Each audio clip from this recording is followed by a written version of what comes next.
안녕하십니까. 조갑제TV 시청자 여러분, 저는 조갑제닷컴의 조세별입니다. 오늘은 2019년 6월 19일 저녁 8시 반을 가리키고 있습니다. 네, 지난주부터 방송인 김제동 씨의 고액 강연료 논란이 계속됐었는데요. 이게 아직도 계속 확산되는 추세입니다. 대전 대덕으로부터 출발해서 지금 각 지자체에서 받은 이 강연료가 계속 속속 새롭게 나오고 있는데, 지금까지 집계된 것만 지자체에서 강연에서 얻은 수입료만 1억 7천만 원을 넘는 것으로 집계가 됐습니다.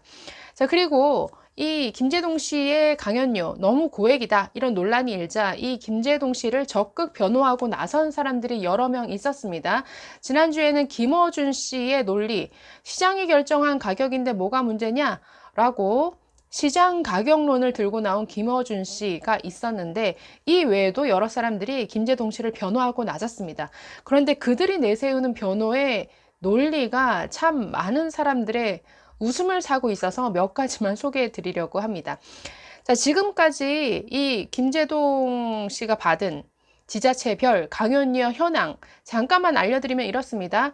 자, 원래 계획했다가 취소된 강의죠. 대전 대덕구 2시간 90분 강의에 1,550만원, 경북 예천 1,500만원, 서울시 동작구 1,300만원, 경기 5개 지자체 5회 강의에 6,500만원, 서울시 도봉구 1,500만원, 충남 논산 2차례 강의에 2,620만원, 충남 아산 2차례 2,700만원, 서울시 강동구 1,200만원, 네, 서울시 300만원, 그리고 서울시 금천구 100만원. 지금 끝에 말씀드린 이 서울시 그리고 금천구에 100만원과 300만원 이 2차례의 강의는 2015년 이전 강의입니다. 2012년, 2014년 각각 이런데, 지금 보니까 2015년 이전에는 이 김제동 씨의 강연료가 300만 원, 그러니까 최고로 쳤을 때 300만 원 수준이었는데, 지금 이 문재인 정부 들어서 그게 5배까지 지금 뛴 상태라는 거죠. 네, 이런 고액 강연료가 굉장히 비웃음을 사는 것은 사실은 뭐 내로남불에 가까운 이런 것들이죠. 그러니까 김제동 씨 같은 경우에는 숱한 강연을 통해서 이런 주장을 했었습니다. 목수의 망치와 판사의 망치가 같아야 된다. 병원 청소부의 1시간 노동 가치와 의사의 1시간 노동 가치는 같아야 된다. 우리는 그 가치를 위해 노력해야 된다. 이렇게 주장한 바 있습니다.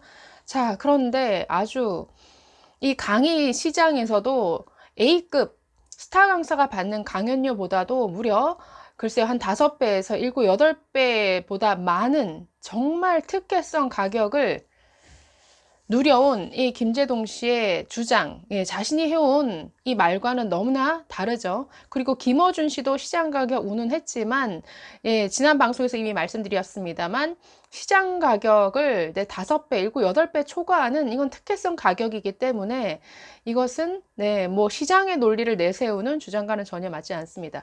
자, 이 외에 어떤 코미디 같은 발언들이 나왔냐면, 한번 소개해드리면 이렇습니다. 네, 최근에 방송인 황교익 씨가 김제동 씨를 편들고 나섰습니다. 황교익 씨 뭐 음식 평론가로 이렇게 알려져 있는데, 문재인 정부 지지자로 많이 알려져 있죠. 자, 이분은 이렇게 말을 했습니다. 톱 연예인의 강연료는 매우 높다. 자본주의 논리가 그렇다. 김제동에게 가해지는 공격은 한 인간이 마땅히 누려야 하는 자유를 억압하는 것이다. 글쎄요. 김제동에게 가해지는 공격의 주 내용이 이런 것이죠. 너무나 터무니없이 높은 강연료라는 것, 그리고 그 강연료가 전부 정부 세금으로, 그러니까 국민이 낸 세금으로 지급이 된 이러한 강연료라는 거죠. 왜냐하면 각 지자체가 지급을 했기 때문에. 그래서 정부 재정 세금을 이렇게 방만하게 운영할 수 있느냐, 왜 특정인에게만 이렇게 과도하게 강연료를 지급하느냐, 이것이 마땅히 누려야 될 자유는 아니죠. 그러면서 톱 연예인 강연료라고 했습니다. 글쎄요, 저는 김제동 씨를 톱 연예인으로 저 느껴본 적이 없는데, 이 톱 연예인의 기준이 뭔지 모르겠네요. 네, 황교익 씨보다도 더 황당한 발언을 하신 분이 있는데, 손혜원 의원과 유튜브 방송 목포의 눈물을 진행한 역사학자라고 합니다. 전우용 씨라는 분이 이렇게 얘기를 했습니다. 연예인의 강연료가 비싸다고 비난하는 것은 샤넬 가방값을 비난하는 것과 다를 바가 없다 라고 했습니다. 지금 김제동 씨의 강연을 아주 명품 샤넬에 비교를 하고 있습니다. 글쎄요, 저는 명품백을 들어본 적이 없어서 그게 뭐 얼마나 대단한 가치를 가지고 있는 것인지는 모르겠지만, 글쎄요, 김제동 씨의 강연을 이분은 아주 명품이라고 칭하고 있는데, 글쎄요, 저는 방송에서 몇 번 김제동 씨가 진행하는 프로그램 지나가다가 얼핏 본 적이 있는데, 저는 글쎄요, 끝까지 볼 수가 없었습니다. 그리고 김제동 씨가 진행하는 KBS의 오늘 밤 김제동이라는 시사 프로그램을 봐도 너무나 사실 왜곡과 가짜 뉴스가 가득한 이러한 프로그램이었습니다. 그렇기 때문에 글쎄요, 김제동 씨 강의가 명품이라고요? 전혀 인정할 수가 없는데요. 그냥 이건 웃고 지나가야 될 코멘트 정도로 취급해야 될 것 같습니다. 자, 반면에 유시민 노무현 재단 이사장의 과거 발언이 또 주목받고 있습니다. 자, 유시민 씨는 과거에 어떤 발언을 했냐면 강연료 1,000만 원은 강연료가 아니라 뇌물이다 라고 발언한 사실이 있습니다. 자, 이것은 지난 2016년 8월 4일에 JTBC 시사 프로그램인 썰전에 나와서 한 발언입니다. 자, 어떻게 얘기를 했냐면 2시간 강의하고 강연료 1,000만 원은 강연료가 아니라 뇌물이다라고 했습니다. 원래 이런 강연이라는 것이 합법적인 뇌물 수수 수단으로 통용되기도 한다라고 말을 했습니다. 지금 글쎄요.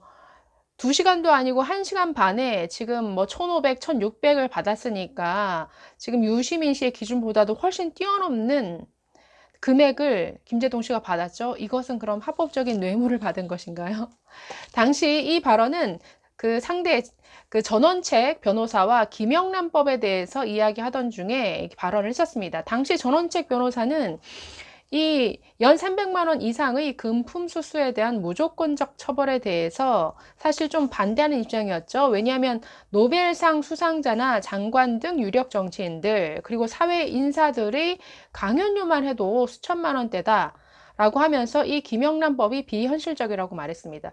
사실 좀 비현실적인 면이 있죠. 지금 교수들의 강의를 뭐 30만 원대로 시간당 30만 원으로 묶어놨는데 이것은 저는 좀 문제가 있다고 봅니다. 자, 그런데 이에 대해서 이 유시민 이사장이 어떤 발언을 했었냐면 방금 전에 말을 한 것입니다. 2시간 강의하고 강연료 1,000만 원은 강연료가 아니라 뇌물이다. 원래 이런 강연이라는 것이 합법적인 뇌물 수수 수단으로 통용되기도 한다. 자, 유시민 씨 이런 기준이라고 한다면 김제동 씨는 정말 합법적인 뇌물 수수를 엄청나게 많이 한 인물이 되겠네요. 어쨌든 김제동 씨가 이 문재인 정부 들어서 크나큰 특혜를 입은 수혜자임에는 틀림없는 것 같습니다. 네, 감사합니다.